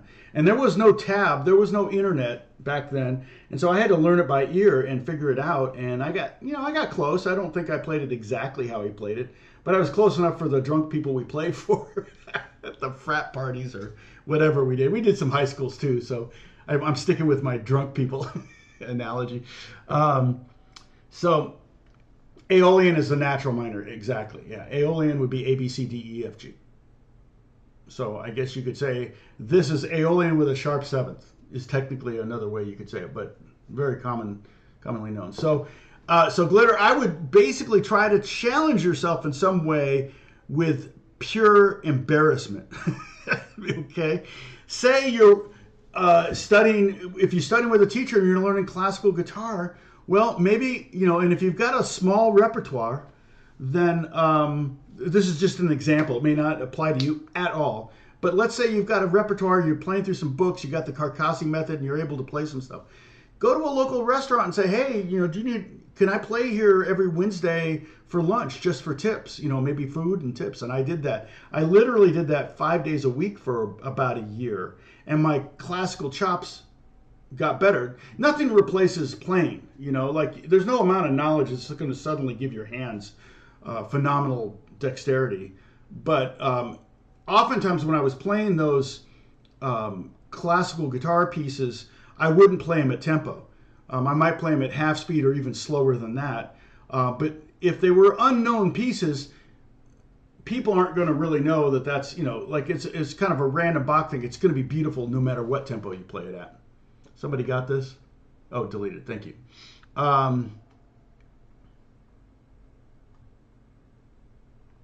Oh, you liked that. You actually liked the sight reading. I forgot we did that. Yeah, it's you can go back, and if anybody wants to work on their sight reading, you can go back. We did this. We did some scoring stuff. Right, Dennis? What's so stupid? And don't click on those dating site things, please. I'm not endorsing it. Presently here, 155 in the Motor City. Oh yeah. Yeah, I thank you so much, Sam. I'm gonna sign off. I hate to sign off though, Sam, when we've got 33 people. I mean, we peaked out at 42, looks like. That's pretty good.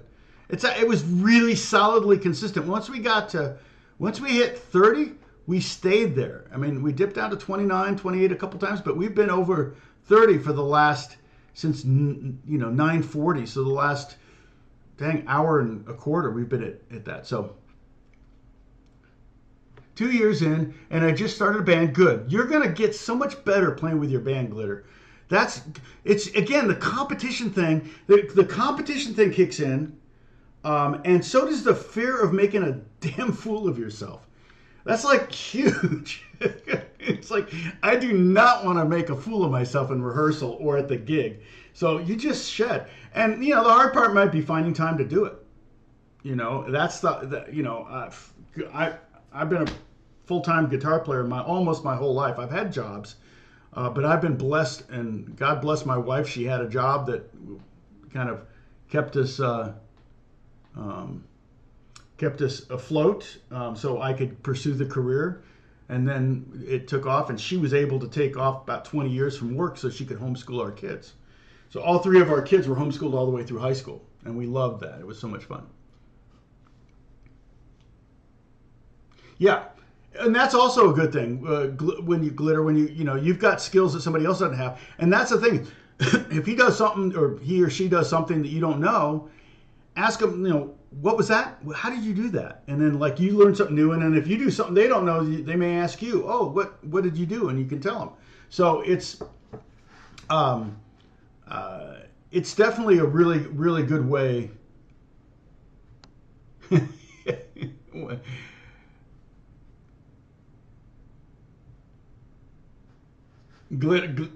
Dennis is speaking in your native tongue. So, yeah, and hit that like button if you can. What am I at likewise?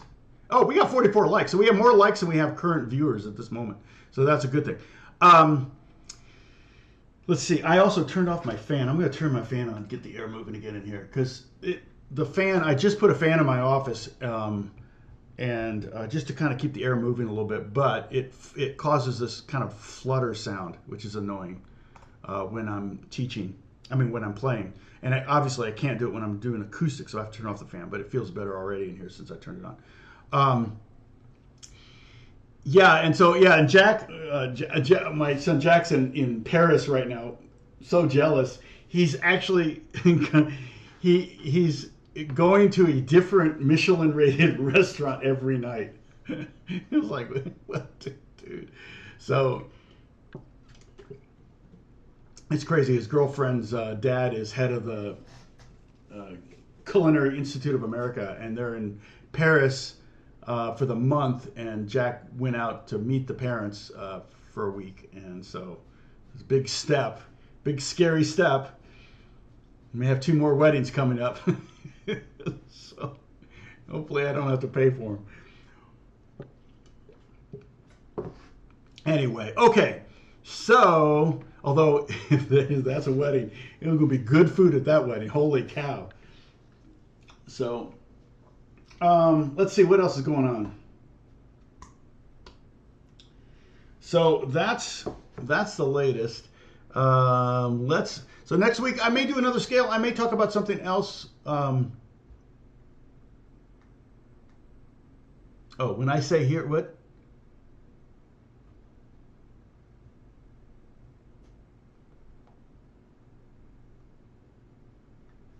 Oh.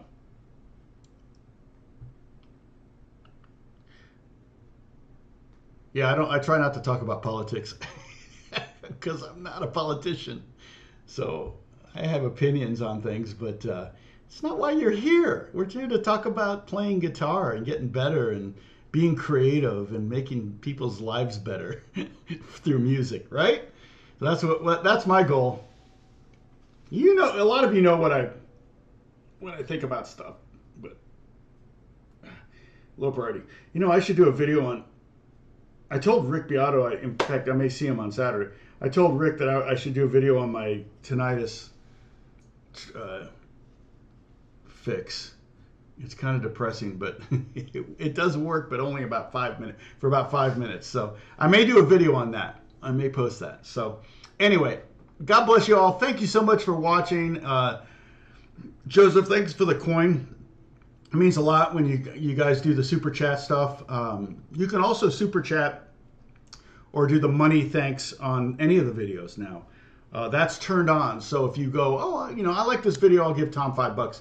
Hey, that's huge. It all adds up, and it allows me to keep doing this. The revenue, my revenue is about 1/3 of what it was in the. Well, I had a good month at COVID. I'm going to talk about that. But when COVID started, I was worried about work, so I started doing daily live streaming, and had a couple good months on YouTube financially. But it's like 1/10 of that, but it's 1/3 of what it normally is, and so mainly because I'm not doing a lot of new videos right now because I've been so busy. So and because it's been summer and Beth has been around, the kids have been around, and it's been busy here. So I'm hoping. You know, as Beth is back at work, I've got the house to myself for most of the day. I can get more YouTube videos done. Okay, so yep. Have a great day and a great week. I'll see you next Monday, hopefully. Bye bye.